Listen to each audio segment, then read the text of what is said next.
ही देर में वहाँ एक चाइनीज माल आती है जिसका नाम है मरवाली, जिसको देखकर अपने लुच्चा भाई के तो तोते ही उड़ जाते हैं। वो कालिया से कहता है वो छोरी मेरी स्कूल टाइम की क्रश है, मैंने खुद से वादा किया था कि जब मैं उसे दोबारा देखूंगा ना तो मैं उसे अपने साथ बाहर चलने के लिए पूछूंगा, पर यार ये सब बहुत साल पहले की बात है, अब तक तो वो शायद मुझे भूल गई होगी। कालिया लव गुरु बनकर कहता है अरे ऐसा कुछ नहीं है भाई, तू सीधा जा उसके पास और निडर होके उससे पूछ, ज्यादा से ज्यादा वो थप्पड़ ही तो मारेगी और ज्यादा जोर से भी मार देगी तो क्या हो जाएगा। लुच्चा भाई कहता है ठीक है मैं उससे जाकर बात जरूर करूंगा, पर मैं पहले तेरी कार को फटाफट साफ कर देता हूँ ताकि तू फ्री हो जाए। जिसमें वो गधेड़ा गलती से अपने कपड़े वैक्यूम मशीन में ही फंसा देता है और देखते ही देखते वो वैक्यूम मशीन उसके सारे कपड़े खा जाती है। जो सब देखकर कालिये को कुछ भी समझ में नहीं आ रहा था कि यहाँ साला ये चल क्या रहा है। उसी जगह हम एक दुकानदार को देखते हैं जिसका नाम है दल्ला दौड़मार, जो कि अपने लुच्चा भाई का जिगरी में जिगरी चड्डी में चड्डी वाला दोस्त है। तभी वहाँ पिंक कलर की कार में आती है दल्ला दौड़मार की बहन घात की बीमारी, जो कस्टमर के सामने अपने भाई से कहती है चल भीछड़ी के मुझे $50 दे। वो कहता है तुझे पुलिस वालों ने हाउस अरेस्ट कर रखा है ना, घर के बाहर निकलना मना है ना तेरा, तो तू यहाँ कर क्या रही है। वो कहती है अबे तू उन दल्लों की टेंशन मत ले, फटाफट चला $50 निकाल। जिस पर वहाँ खड़ी एक कस्टमर कहती है ना ना ना ना मत दियो उसको पैसे मत दियो। जिसको दल्ला दौड़मार पैसे नहीं देता तो वो काउंटर के पीछे जाती है, उस पर चटनी बखेरती है और उसके गले से सारे पैसे निकाल लेती है। और तो और अपने पैर से वो पुलिस वालों का बैंड निकालकर कस्टमर को देती है और उन्हें कुछ पैसे भी देती है। कहती है सालियो जो तुमने पुलिस वालों को फोन किया ना तो मैं बता दूंगी उन्हें कि तुमने भी रिश्वत ली थी। आगे दोनों दोस्त एक साथ बैठकर अपना रंडी रोना रो रहे थे, जिसमें दल्ला दौड़मार कहता है यार मेरी बहन पूरी गुंडी है। लुच्चा भाई कहता है अरे यार तू उसका डर निकाल दे भाई, उसके सामने तू खड़ा होना सीख या खड़ा करना सीख, कब तक डर डर के जिएगा। और हाँ तू मेरी एक बात याद रख कि अगले साल इसी दिन तक हम अपनी नौकरियों को बाय बाय बोल देंगे और एक धमाकेदार एडवेंचर ट्रिप पे जाएंगे। जिसके बाद तुरंत ही एक साल बीत जाता है और दोनों दोस्त अभी भी दूसरों की नौकरी में गींद घिसाई करवाने में लगे हैं। जिसमें लुच्चा भाई अब एक फास्ट फूड स्टोर में काम करता है, जहाँ जब वो कस्टमर को उनकी डिश बनाकर दे रहा था तब वो अपने हाथों का पूरा पूरा इस्तेमाल करता है। जिस पर वहाँ खड़ी कस्टमर उसको ऐसा करने से टोकती है तो वो कहता है अरे आप लोगों को तो पता ही होगा कि जम्स हमारे इम्यून सिस्टम के लिए अच्छे होते हैं। जो सुनकर कस्टमर उसकी बात से बिल्कुल भी एग्री नहीं होते, कहते हैं ये बिल्कुल भी सही नहीं है, हम ये फूड नहीं लेंगे। जिस पर लुच्चा भाई उन्हें रिश्वत ऑफर करता है, कहता है अगर आप लोगों को अपना मुंह बंद रखने के लिए पैसे चाहिए तो इसमें से ले लो, वैसे भी ये पैसे गरीबों की भलाई के लिए कतई नहीं जाते। इतने में सही एक साल बाद मरवाली उसकी नजरों के सामने फिर से आती है, जिसे देखकर उसका मुंह खुला का खुला रह जाता है। जिसको वो बताता है कि मैं हूँ लुच्चा भाई, तुमने पहचाना मुझे, मैं तुम्हारी बायोलॉजी की क्लास में था। पर वो उसे नहीं पहचान पाती तो वो कहता है अरे यार मेरा स्कूल टाइम में निकनेम था लुच्चा दा चूतिया, अब पहचाना मुझे। अब पता नहीं उसने उसको पहचाना या नहीं, पर वो उसको पहचानने का नाटक जरूर करती है। कहती है अरे यार तू तो बहुत बड़ा हो गया। वो कहता है हाँ मैं तो बड़ा हो गया और मेरा भी बड़ा हो गया, ये बता रात में मेरे साथ डिनर पर चलेगी क्या। मरवाली कहती है यार देख मैं सच में तेरे साथ चलना चाहती हूँ, पर मुझे न्यूयॉर्क जाना है फ्लाइट लेकर, क्योंकि मैं वहाँ एक आर्ट गैलरी की संग्रह अध्यक्ष हूँ, इसीलिए मुझे जल्दी से वापस जाना है। और अगर तुझे कभी टाइम मिले तो मेरा आर्ट शो जरूर देखने आना, जिसमें वो उसे अपना विजिटिंग कार्ड भी देती है। जिसको पाकर वो बहुत ज्यादा खुश हो जाता है कि ठीक है मैं तुमसे जरूर मिलने आऊंगा। जिसके बाद शाम के वक्त ये सारी बातें वो सार्वजनिक बस में अपने दोस्त को चिल्ला चिल्ला कर बता रहा था कि यार मरवाली जैसे आसमान से टपकी और सीधा उसके लोड़े पर अटकी। दल्ला दौड़मार पूछता है साफ साफ बोलना भाई तू चाहता क्या है। वो कहता है भाई अपनी जिंदगी देख रहा है तू, साले उलझे पड़े झाट के बालों के माफिक है। पर अब ऐसा नहीं होगा क्योंकि हम दोनों जाएंगे रोड ट्रिप पर न्यूयॉर्क मरवाली का आर्ट शो देखने। जिनकी बकचोदियां सुनकर बस में बैठे ज्यादातर पैसेंजर खिलखिलाकर हंस रहे थे कि ये साले किस टाइप के लोग हैं। दल्ला दौड़मार कहता है देख भाई तेरा आइडिया तो मस्त है, पर हम वहाँ जाएंगे कैसे, हमारे पास तो गाड़ी भी नहीं है। जिस पर लुच्चा भाई उसे उठा ले जाता है घात की बीमारी के गाड़ी के पास। कहता है भाई देख तेरी बहन तो अभी जेल में है, हम उसकी गाड़ी यहाँ से ले जाएंगे और वापस यहीं पार्किंग में खड़ी कर देंगे, उसे घंटा भी नहीं पता चलेगा। दल्ला कहता है नहीं भाई हम उसकी कार नहीं ले सकते, वो हमें कच्चा खा जाएगी। जिसमें जैसे तैसे करके लुच्चा भाई उसे पटा ही लेता है और पार्किंग वाले से वो कार की चाबी लेकर न्यूयॉर्क की तरफ निकल पड़ते हैं। वहीं दूसरी तरफ घात की बीमारी जेल की बस के नीचे छुपकर जेल से भाग आती है, जिसमें वो वहीं पर साफ सफाई कर रहे कर्मचारी से उसको वहाँ से निकालने के लिए कहती है। जो उसको वहाँ से निकालता है तो वो उससे शांति से पूछती है तूने यहाँ किसी पांडू वांडू को देखा क्या। बोले तो गार्ड को देखा क्या। वो कहता है भीषड़ी की ज्यादा शानी मत बन, फटाफट भाग ले यहाँ से। जिसमें वो फिर भी वहीं शांति से खड़ी खड़ी उसे बताती है कि मैं अपनी कार लूंगी, फ्लोरिडा जाऊंगी और अपनी बाकी की जिंदगी मजे में जीऊंगी। वो कहता है अरे मेरी माँ ये कपड़े उतार और भाग जा यहाँ से फटाफट। जो सुनकर इस बार वो वहाँ से चली जाती है तभी वहाँ गार्ड आता है और उस साफ सफाई वाले कर्मचारी से पूछता है तूने यहाँ से किसी को भागते हुए देखा क्या, क्योंकि जेल से एक कैदी फरार हो गया है। जो सुनकर उस बेचारी की फटके हाथ में आ जाती है। कहता है नहीं मालिक मुझे कुछ नहीं पता, बाकी तुम उस तरफ चले जाओ। वहीं घात की बीमारी अपनी गाड़ी लेने पार्किंग वाले के पास जाती है। कहती है चल ताऊ मेरी कार की चाबी ढीली कर। ताऊ कहता है भाई तेरी कार तो यहाँ नहीं है, तेरी कार को तो तेरा भाई और उसका दोस्त ले गए। वो लोग बड़बड़ा रहे थे कि वो शायद न्यूयॉर्क जा रहे हैं। जिसमें वो बूढ़े के जार में रखी टॉफियों को फेंक के मारती है और गुस्से में उसका फाटक भी तोड़ देती है। वहीं वो दोनों एक पेट्रोल पंप पर रुकते हैं, जहाँ साले पंप के पाइप को कुछ ज्यादा ही जोर से खींचते हैं तो वो पाइप अपनी जगह से निकल आता है और पेट्रोल धाए धाए करके निकलने लगता है। जिसको लुच्चा भाई रोकने की भी कोशिश करता है पर बात नहीं बनती तो वो अपनी पिंकी में बैठकर वहाँ से भाग जाते हैं। वहीं घात की बीमारी लोगों से पूछताछ करती हुई घूम रही थी कि इन लोगों को देखा क्या, इन दोनों ने मेरी कार चुरा ली। जिनमें से एक कहता है बाहर पुलिस वाला घूम रहा है, उससे बात करिए, हमने कुछ नहीं देखा। जिसमें वो पुलिस वाले के पास जाती है और कहती है इन दोनों ने मेरी कार चुरा ली जो मेरी दादी ने मुझे गिफ्ट की थी। पुलिस वाला कहता है ठीक है, तुम्हें इसकी रिपोर्ट करानी होगी। वो कहती है तो भीषड़ी के तेरा क्या काम है। पुलिस वाला कहता है क्या कहा तुमने अभी? तुम्हें अगर अपनी कार चाहिए ना तो रिपोर्ट करानी ही होगी। वो कहती है अरे यार कितने सालों बाद किसी ने मेरी आंखों में आंखें डालकर ये कहा है, माँ कसम मुझे तो तुझसे प्यार हो गया, चलेगा क्या 61-62 करने। जिस पर वो हंसकर कहता है नहीं मेरी शादी हो चुकी है। जो बोलकर वो गश्त पर चला जाता है, जिसमें घात की बीमारी उस पुलिस वाले की ही गाड़ी चुरा लेती है। जो सब करते हुए वहाँ खड़ी पब्लिक देखकर दंग रह जाती है कि ये साला हो क्या रहा है। वहीं वो दोनों रात के समय एक बार में मौज मस्ती करने जाते हैं, जहाँ लुच्चा भाई बैक टू बैक दबा दबा के पैग मारे जा रहा था, जिससे उसको चढ़ जाती है तो वो उल्टी सीधी हरकतें करने लगता है और ऊपर से सीधा नीचे आकर गिरता है। जो देखकर वहाँ खड़ी ऑडियंस उसको बचाने के लिए उसकी तरफ दौड़ती है, जिसमें उसको किसी भी प्रकार की चोट तो नहीं लगती पर उसका जी खराब हो जाता है, जिस वजह से वो बहुत जोर जोर से उल्टियां करने लगता है और वहाँ खड़े सभी लोगों को अपनी उल्टी से भर देता है। जिसके बाद उन दोनों दोस्तों की गींद पर लात मारकर वहाँ से भगा दिया जाता है और वो दोनों अपने होटल रूम में जाकर उल्टी के साथ ही सो जाते हैं। अगले दिन वो फिर से न्यूयॉर्क की तरफ निकल पड़ते हैं, जहाँ रास्ते में कार चलाता चलाता लुच्चा भाई सो जाता है, जिसमें उसे सपना आता है कि वो मरवाली से कैसे मिलेगा, उसके साथ क्या क्या करेगा, कैसे कैसे करेगा वगैरह वगैरह। जिस सपने में जब वो दोनों घूम रहे थे तब कोई मरवाली को खोपचे में चलने के लिए कहता है, जिस पर वो पागलों की तरह टूट पड़ती है, जिसकी अच्छे से कुटाई करने के बाद वो एक अंधे से कहती है तू क्या देख रहा है भीषड़ी के अंधे। जिसमें वो उस अंधे को उसकी छड़ी से ही पटक पटक के मारती है और कमीनी उसके पैसे भी चुरा कर भाग जाती है। जिसके बाद जैसे ही लुच्चा की आंख खुलती है तो वो पाता है कि उसका एक्सीडेंट होते होते बच गया, किस्मत अच्छी थी। आगे वो दोनों एक रेस्टोरेंट से कुछ खा पी कर निकलते हैं तो दल्ला दौड़ मार कहता है यार मुझे लगता है ना ये गोरी लोंडी नहीं लोंडा हो सकता है। जिससे लुच्चा भाई डायरेक्ट पूछ लेता है मैम क्या आप अंदर से मर्द हो? दल्ला दौड़ मार कहता है अबे ऐसे कौन पूछता है भाई। वो कहता है अरे यार तूने ही तो कहा था कि ये अंदर से भाई हो सकती है, इसीलिए मैंने पूछ लिया। आगे उन दोनों का अब चिड़ियाघर जाने का मन था तो वो चिड़ियाघर जाते हैं, जहाँ लुच्चा भाई को गोरिल्ला पसंद आता है तो वो उसके खुले दरवाजे का मौका उठाकर उसके साथ सेल्फी लेने अंदर पहुंच जाता है। जो सब बाहर खड़े लोग चुपचाप देख रहे थे, जिसमें गोरिल्ला उसे पकड़ता है, कुछ देर तक उसे सूंघता है और फिर उसकी पैंट उतारकर अंदर बाहर करने लगता है। जिस पर बाहर खड़े लोग बस उसके लिए अफसोस बना रहे थे कि यार ये तो बहुत गलत हुआ। खैर जब गोरिल्ला का टपक जाता है तो वो अपनी पैंट पहनकर वहाँ से बाहर आता है, जहाँ बाहर खड़े लोग उससे पूछते हैं भीषड़ी की तू अंदर करने क्या गया था? तभी उसको याद आता है कि यार उसका फोन तो अंदर ही रह गया, जिसको लेने के लिए वो जैसे ही अंदर जाता है गोरिल्ला उसे फिर से पकड़ लेता है, जिसमें इस बार गोरिल्ला अपना घोड़ा उसके मुंह में डाल देता है और उससे मस्त लॉलीपॉप की तरह चुसवाता है, जिसके बाद वो अपना माल उसके मुंह पर ही झाड़ देता है। आगे जब वो अपनी कार स्टार्ट करते हैं तो कार स्टार्ट नहीं होती, जिसको जंप स्टार्ट करने के लिए वो एक लड़की से मदद मांगते हैं। लुच्चा भाई करंट की तार को अपनी गाड़ी में लगाता है और कहता है स्टार्ट करो, जिसमें वो लड़की जैसे ही गाड़ी स्टार्ट करती है झटके पे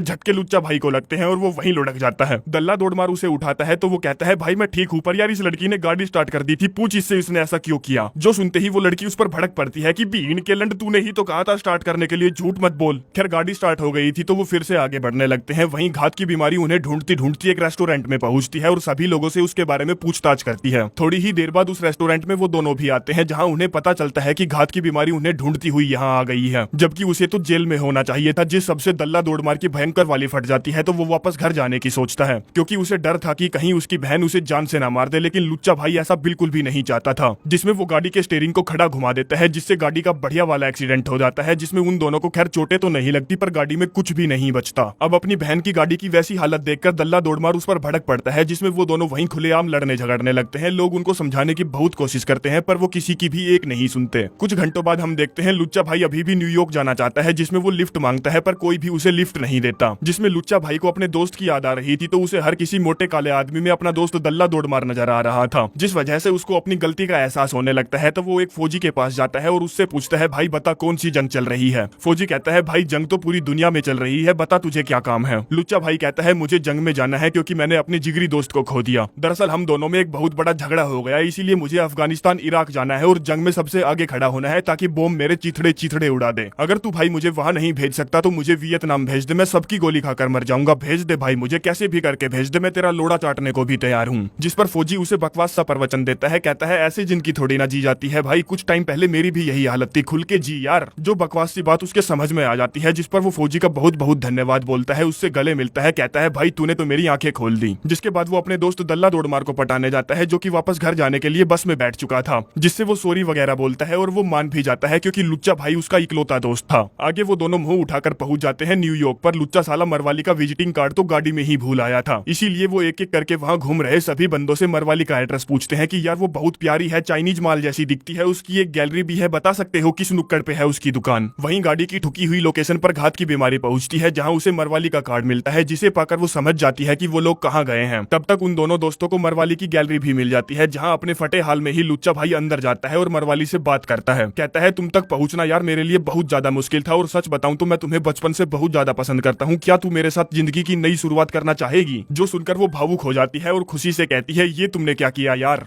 नहीं भीषड़ी के, ये पागलपन है, तू अचानक से मेरे काम के बीच में आ गया और बोला मेरे साथ नई जिंदगी की शुरुआत करेगी। ऐसा नहीं होता मेरे भाई। तभी वहाँ पुलिस वाले की कार लेकर घात की बीमारी एंट्री मारती है।